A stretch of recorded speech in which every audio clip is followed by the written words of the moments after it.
Hey everyone, welcome back to our channel. In this video, I'm going to show you on how you can cash in GCash from PayPal.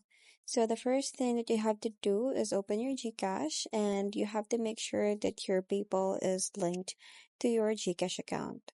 So to do that, just go to Profile and then tap on My Linked Accounts. So you must make sure that you're fully verified. So I have a step-by-step guide or a video of how you can link your PayPal to GCash. So you can just check it out on my channel and see on how you can do it. So once you're linked, just go ahead and go to your home screen, tap on the cash in right here. And then from here, you will see this PayPal right here, or you can also search it from here on the search bar. So click on PayPal.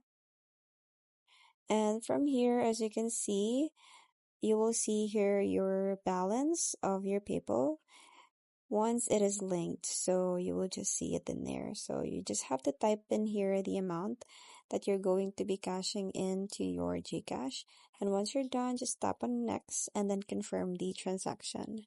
So there will be a 1% fee per transaction with maximum of 200 for amounts over 20,000 pesos. So that's pretty much it. I hope you find this video helpful. Thank you for watching, and I'll see you in my next one. Bye.